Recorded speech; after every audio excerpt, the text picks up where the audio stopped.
जय श्री कृष्णा। मित्रों, आपने ये बात तो सुनी होगी कि कर्मों का फल और भाग्य का लिखा कभी नहीं मिटता। हम अच्छे कर्म और बुरे कर्म नीचे धरती पर करते हैं और हम सोचते हैं कि हमें कोई नहीं देख रहा, लेकिन एक अलौकिक शक्ति है जो हमेशा हम पर नजर रखती है। जैसा बीज बोओगे वैसी ही फसल प्राप्त करोगे। यह कहावत आपने सुनी ही होगी, जैसे आप कर्म करोगे वैसा ही आपको फल भी प्राप्त होगा।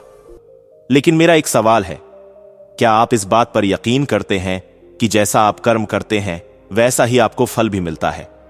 आइए इस कहानी के माध्यम से समझते हैं। दोस्तों, यह कहानी बड़ी ही शिक्षाप्रद, महत्वपूर्ण और ज्ञानवर्धक है। मेरा आपसे निवेदन है कि कहानी के अंत तक हमारे साथ में बने रहना। नमस्कार दोस्तों, हे पार्थ चैनल में आपका स्वागत है। बहुत समय पहले की बात है। एक गांव में रमेश नाम का किसान रहता था। उसके परिवार में रमेश और उसकी पत्नी रहती थीं। एक दिन वह किसान और उसकी पत्नी अनाज बेचने के लिए दूसरे नगर गए थे। जब वह अनाज बेचकर दूसरे नगर से अपने नगर आ रहे थे, दोनों अनजान शहर में एक सुनसान रास्ते से जा रहे थे। जब वह दूसरे राज्य की सीमा से निकले तो उन्हें रास्ते में कुछ डाकू मिल गए और उन डाकुओं ने उस किसान और उसकी पत्नी के पास जो कुछ भी था वह सब कुछ लूट लिया। और इस तरह किसान और उसकी पत्नी को डाकुओं ने भिखारी बना दिया। इसके बाद डाकुओं के सभी साथी वहां से चले गए। डाकू तो चले गए, लेकिन किसान और उसकी पत्नी को लूटने के बाद वह दोनों चिंता में पड़ गए और सोचने लगे कि आगे क्या किया जाए। एक तो अनजान शहर, और अनजान शहर में दोनों का बुरा हाल था, क्योंकि अनजान शहर में पैसा ही सब कुछ होता है। किसान अपनी पत्नी को लेकर अनजान शहर की तरफ बढ़ने लगा। उसे यह चिंता खाई जा रही थी कि अब मैं क्या करूं, और करूं तो करूं कैसे। वह इसी चिंता में चला ही जा रहा था कि नगर के बाहर एक महात्मा की कुटिया दिखाई दी। वह किसान अपनी पत्नी को लेकर कुटिया की तरफ चल दिया। जब वह कुटिया के पास पहुंचा तो उसे वहां पर एक महात्मा मिले, जो एक चबूतरे पर बैठे हुए अपने शिष्यों का प्रवचन दे रहे थे। महात्मा को देखकर किसान सोचने लगा, क्यों ना इन साधु महाराज को अपनी समस्या बताऊं, शायद या मेरी समस्या का कुछ समाधान कर दे। ऐसा विचार करके वह किसान उन साधु महात्मा के पास पहुंच गया और उन्हें प्रणाम किया। फिर बहुत ही विनम्र स्वर में उसने अपनी समस्या उन महात्मा को बताई और कहने लगा, महाराज, यदि किसी तरह आप मेरी पत्नी को किसी सेठ के पास गिरवी रखवाकर मुझे कुछ पैसे दिलवा दें तो आपकी बड़ी कृपा होगी। जब साधु ने किसान की बात सुनी तो उस साधु महात्मा को उस किसान पर दया आ गई। साधु ने अपने परिचित सेठ के बारे में बताया और उस किसान को उसके पास भेज दिया। किसान अपनी पत्नी को लेकर उस सेठ के पास पहुंच गया और उस सेठ से हाथ जोड़कर कहने लगा, सेठ जी, मुझे कुछ पैसों की आवश्यकता है मेरे पास गिरवी रखने के लिए, और तो कुछ नहीं है, बस मेरी पत्नी है। आप मेरी पत्नी को गिरवी रखकर मुझे कुछ पैसे दे दीजिए। मैं उन पैसों से कोई व्यापार करके जल्दी ही आपका पूरा रकम ब्याज सहित वापस कर दूंगा और अपनी पत्नी को आपसे छुड़ा लूंगा। तब तक मेरी पत्नी आपके पास आपके दिए हुए पैसों में आपके पास गिरवी रहेगी। सेठ ने जब उस किसान की बात सुनी तो वह पैसे देने के लिए तैयार हो गया और पैसों के बदले में किसान की पत्नी को अपने पास गिरवी रख लिया। किसान सेठ के पास अपनी पत्नी को गिरवी रखकर और उस सेठ से कर्ज लेकर व्यापार करने के लिए आगे बढ़ गया। किसान ने उन रुपयों से अनाज का व्यापार शुरू कर दिया। वह अब किसान से व्यापारी बन गया। अब सस्ते दामों में किसानों से अनाज को खरीदा था और दूसरे जरूरतमंद किसानों को महंगे दामों में बेचता था। इसी प्रकार रमेश ने उन पैसों से बहुत ही कम समय में अच्छा खासा धन अर्जित कर लिया। जब रमेश ने खूब पैसा कमा लिया तो 8 महीने बाद फिर रमेश उसी नगर में वापस लौट आया जिस नगर में वह अपनी पत्नी को सेठ के पास गिरवी रखकर गया था। रमेश नगर में आकर सीधा उस सेठ के पास पहुंच गया और सेठ के पास पहुंचकर कहने लगा, सेठ जी, मैं 8 महीने पहले आपके पास अपनी पत्नी को गिरवी रखकर गया था। आप अपना हिसाब करके मुझसे रुपए ले लीजिए और मेरी पत्नी को मुझे वापस लौटा दीजिए। यह सुनकर उस सेठ ने कहा, भाई क्या बताऊं, आज से 3 महीने पहले की बात है। तुम्हारी पत्नी अचानक बीमार पड़ गई और उस बीमारी के कारण तुम्हारी पत्नी की मृत्यु हो गई। मैंने तुम्हारी पत्नी का बहुत इलाज भी करवाया, अच्छे से अच्छे वेद को बताया, लेकिन मैं फिर भी तुम्हारी पत्नी को नहीं बचा सका। रमेश ने जब उस सेठ के मुंह से यह सुनकर बड़ा दुखी हुआ फिर थोड़ा धीरज रखकर उस सेठ से बोला, सेठ जी, जो होना था वह तो हो चुका है। शायद मेरे नसीब में ही ऐसा लिखा हुआ था। अब वह मेरे साथ रहती तब भी आयु पूरी होने पर उसे मरना ही पड़ता। होनी को कौन टाल सकता है। फिर भी आप अपने पैसे मुझसे ले लीजिए, ताकि मुझे इस बात का संतोष हो जाए कि मैंने आपका कर्ज चुकाकर अपनी पत्नी को गिरवी रखने के कलंक से खुद को बचा लिया। रमेश की इस बात सुनकर वह सेठ बोला, नहीं भाई, अब मैं तुझसे वह पैसा कैसे ले सकता हूं। जब मैं तुम्हारी अमानत ही तुम्हें नहीं लौटा सकता तो अपना कर्ज वापस लेने का मुझे कोई हक नहीं है। रमेश ने बार बार सेठ से अपना आरण वापस लेने का आग्रह किया, परंतु सेठ नहीं माना। उदास भाव से रमेश जब वहां से निकला तो रास्ते में फिर उसी स्थान पर पहुंच गया जहां पर वह उन साधु महात्मा से पहली बार मिला था। हमेशा की तरह साधु महात्मा अपने चबूतरे पर बैठे हुए अपने शिष्यों को प्रवचन दे रहे थे। रमेश भी मन की शांति के लिए वहीं पर जाकर बैठ गया और उन साधु महात्मा के प्रवचन सुनने लगा। साधु महात्मा ने जब रमेश को देखा तो साधु महात्मा उसे पहचान गए और उसका हालचाल पूछने लगे। रमेश ने पूरा घटनाक्रम उन साधु महात्मा को बता दिया। वह साधु एक सिद्ध महात्मा थे। रमेश की बात सुनकर उस साधु ने कहा, भाई, उस सेठ ने तेरे साथ धोखा किया है। तेरी पत्नी निश्चित रूप से जीवित है भाई। तेरी पत्नी को या तो उस सेठ ने अपने घर में छुपा लिया है या फिर उस सेठ ने तेरी पत्नी को अपने किसी परिचित के यहां दूर किसी जगह पर भेज दिया है।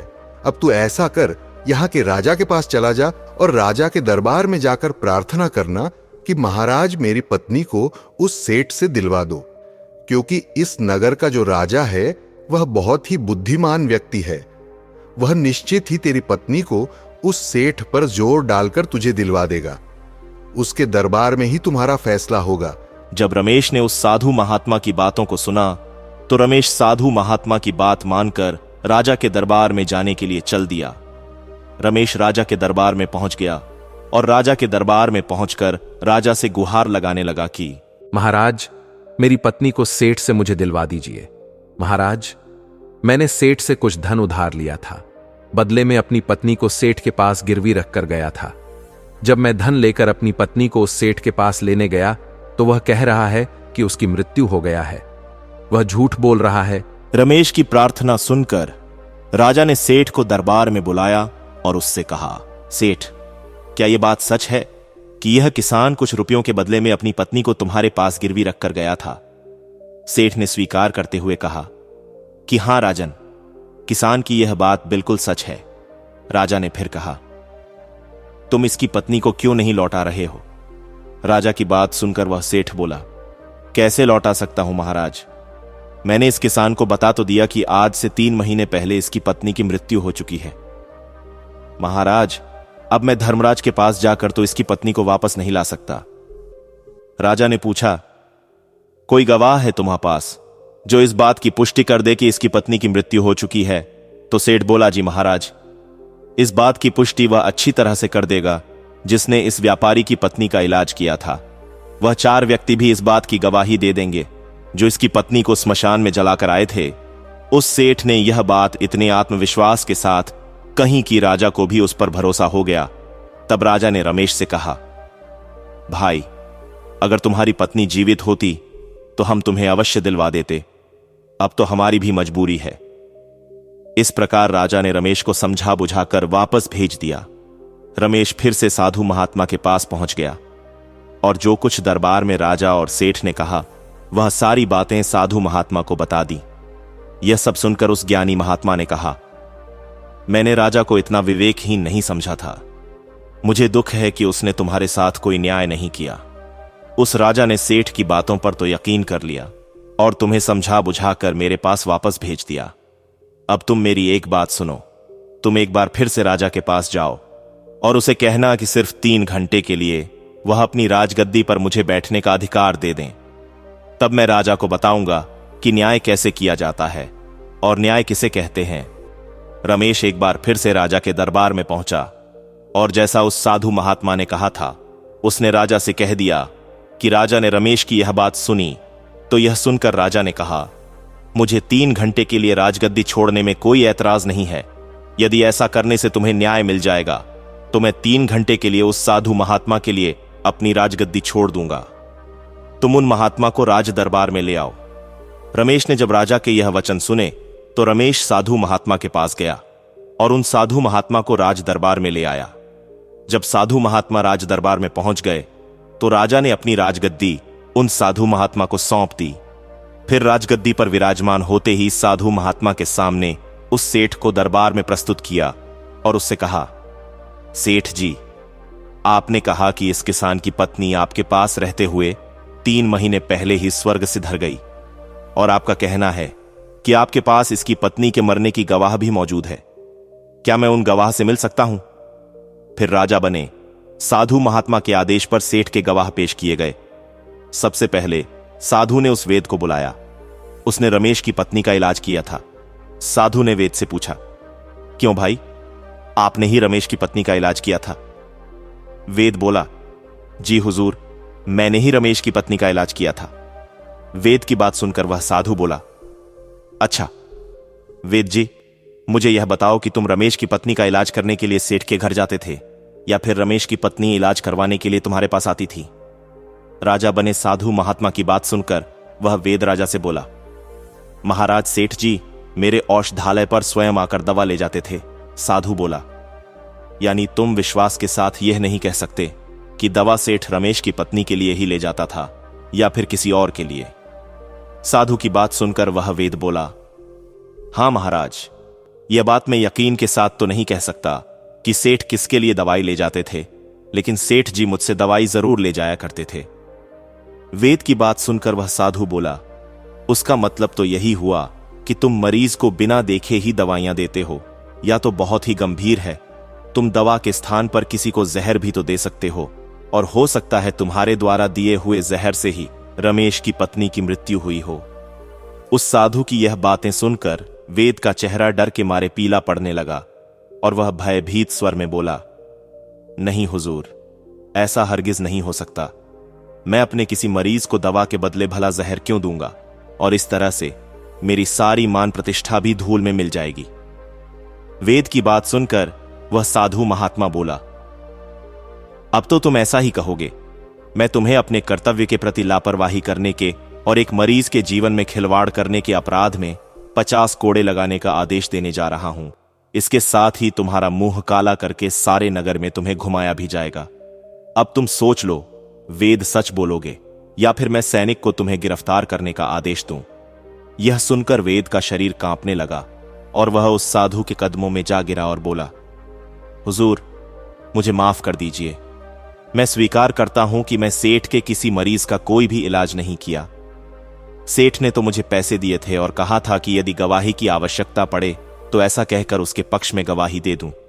बस मेरा इतना ही अपराध है कि मैं लालच में आकर इस सेठ का प्रस्ताव स्वीकार कर लिया। राजा बने साधु महात्मा ने कहा, वेद जी, कुछ भी हो, आपने अपराध तो किया है, इसलिए मैं तुम्हें झूठी गवाही के इल्जाम में 100 कोड़े लगाने का आदेश देता हूं। साधु महात्मा के आदेश पर राजा के सैनिक ने तुरंत ही पालन किया। सैनिकों ने तत्काल ही उस वेद को पकड़ लिया और भरे दरबार में उस कोड़े लगाने लगे। पहला कोड़ा लगते ही वह जोर से चिक पड़ा और कहने लगा, महाराज, मुझ पर रहम कीजिए, महाराज, मुझ पर दया कीजिए, मैं मर जाऊंगा। हर कोड़े के साथ उसके गले से करुणामय आवाज निकलने लगी। उसकी चीख राज दरबार में गूंज उठी। वेद के साथ ऐसा होते हुए देखकर सेठ की गवाह के तौर पर बुलाए गए उन 4 व्यक्तियों के कलेजे दहल गए जिन्होंने रमेश की पत्नी को स्मशान में ले जाकर जलाने की बात कही थी। अब बारी उन 4 गवाह हो कि आई। साधु महात्मा ने उनसे पूछा, तुम लोगों का कहना है कि तुम चारों ने इस रमेश किसान की मृत पत्नी का शव ले जाकर स्मशान में उसे जलाकर आए थे। मुझे यह बताओ कि अंतिम संस्कार से पहले जब मृत शरीर को स्नान कराया जाता है, फिर उसे कफन में लपेटकर धरती पर रखा जाता है, स्नान के दौरान क्या तुमने उस स्त्री का मृत शरीर देखा था? यह सुनकर उस सेठ के 4 गवाह कहने लगे, नहीं हुजूर, उसका मृत शरीर तो हमने देखा ही नहीं था। जब सेठ जी ने अर्थी तैयार कर ली थी, उसके बाद ही हम उसे स्मशान में ले गए और उसे जलाकर आए। उन 4 गवाहों की बात सुनकर वह साधु महात्मा बोला, और तुमने यह जानना भी उचित नहीं समझा था कि उस अर्थी में कोई मृत मनुष्य लेटा है या कोई जीवित व्यक्ति? कहीं ऐसा तो नहीं कि किसी जहरीले पदार्थ से बेहोश व्यक्ति उस अर्थी में लेटा हो और उसे तुम शमशान में ले जाकर जलाकर आ गए हो? यह तो एक बहुत ही गंभीर अपराध है। इसके लिए तुम लोगों को मृत्युदंड की सजा भी दी जा सकती है। वह चारों गवाह वेद की पिटाई देखकर पहले से ही भयभीत थे। जब उन्होंने साधु महात्मा के मुख से मृत्युदंड की बात सुनी तो वह सुनकर उन सभी के हाथ पांव मानो बिल्कुल ही ठंडा पड़ गए हों। साधु ने विनय भाव से सेठ की तरफ देखा। जैसे ही उस साधु महात्मा ने सेठ की तरफ देखा तो सेठ का चेहरा ऐसे ही काला पड़ गया। साधु ने सेठ से कहा, सेठ जी, तुम्हारे पांचों गवाह की तो पहले ही हवा निकल गई। अब तुम बताओ कि किसी की इच्छा के विपरीत किसी की पत्नी को जबरदस्ती घर में रखना और अमानत में खयानात के अपराध में तुम कौन सी सजा पाना पसंद करोगे? साधु महात्मा की बात सुनकर सेठ का चेहरा एकदम से सफेद पड़ गया। उसके मुंह से कोई बोल नहीं निकाल सका। अपने राजा साधु ने कहा, सेठ, इससे पहले कि मैं तुम्हें 10 साल का कठोर कारावास की सजा दे दूं, अभी भी समय है कि तुम इस रमेश किसान की पत्नी को दरबार में हाजिर कर दो। सजा के डर से सेठ ने तुरंत अपने सेवकों को अपने घर भेजा और सेवकों को घर भेजकर रमेश की पत्नी को दरबार में प्रस्तुत कर दिया। साधु ने सेठ से लेकर रमेश को उसकी पत्नी सौंप दी और सेठ को झूठी गवाही के अपराध में 5 महीने की केंद्रीय सजा सुना दी। उन चारों गवाहों को भी कड़ी से कड़ी सजा दी गई जिन्होंने रमेश की पत्नी का शव शमशान में ले जाने की झूठी गवाही दी थी। यह देखकर राजा आश्चर्यचकित रह गया और साधु के सामने हाथ जोड़कर बोला, महात्मा, आप धन्य हैं। आपने मुझे सिखा दिया कि न्याय कैसे किया जाता है। राजा की बात सुनकर वह साधु महात्मा बोला, राजन, मेरी 3 बातें सदैव याद रखना कि कभी भी इन 3 स्थानों पर अपनी पत्नी को अकेला नहीं छोड़ना चाहिए। अब हम आपको बताते हैं जिन स्थानों को यदि कोई पत्नी को अकेला छोड़ता है तो उसे बहुत ही पश्चाताप करना पड़ता है। पहला स्थान है, अगर आपकी पत्नी को कोई बीमारी घेर ले और वह बीमार पड़ जाए तो ऐसी स्थान पर कभी भी उसके बीमारी में अकेला छोड़कर नहीं जाना चाहिए, क्योंकि जब कोई मनुष्य किसी स्त्री से विवाह करता है तो विवाह के समय वचन देता है कि मैं तेरे सुख दुख में और आजीवन तुम्हारे साथ रहूंगा। इसलिए बीमारी की हालत में उसके साथ सदैव बने रहिए और उसकी देखभाल करिए। जिस तरीके से पत्नी अपने पति की सेवा करती है, उस तरह से पति का भी कर्तव्य बनता है कि अपनी पत्नी की सेवा में हमेशा तत्पर रहे। यह आपका कर्तव्य है। दूसरा स्थान है, अगर आपकी पत्नी निर्दोष है और कोई उस पर झूठा लांछन लगाता है तो ऐसी स्थिति में सदैव तुम्हें उसके साथ खड़े रहना चाहिए, क्योंकि एक लड़की अपने माता पिता का घर इसी आस में छोड़कर आती है कि पति मेरी भावनाओं को समझेगा और हर स्थिति में मेरे साथ देगा। इसलिए दुनिया वाले उस पर कोई झूठा दोष लगा रहे हैं तो आपको अपनी अर्धांगिनी के साथ खड़े रहना चाहिए। ऐसी स्थिति में आपको कभी भी अकेला नहीं छोड़ना चाहिए, या कभी कोई ऐसी स्थिति आए तो उस समय तुम्हें अपनी पत्नी को बोलना चाहिए कि तुम बिल्कुल भी चिंता मत करो, मैं तुम्हारे साथ खड़ा हूं। तीसरा स्थान है, किसी भी परिस्थिति में अपनी पत्नी को किसी अन्य पुरुष के साथ अकेले नहीं छोड़ना चाहिए, क्योंकि आज के समय में किसी का कुछ नहीं पता, कौन कब और किसके साथ दगा कर दे। दोस्तों, आपने आज के इस वीडियो से क्या सीखा वह मुझे आप कमेंट में बता सकते हैं। इसी के साथ में उम्मीद है कि आपको आज की वीडियो पसंद आई होगी, तो इस वीडियो को उस इंसान को शेयर करें जिससे यह कहानी सुनने की जरूरत है। तो दोस्तों, चैनल को सब्सक्राइब करें। तो चलिए फिर मिलते हैं ऐसी एक और नई वीडियो में एक नए मैसेज के साथ। तब तक के लिए अपना ख्याल रखें। धन्यवाद। जय श्री कृष्ण।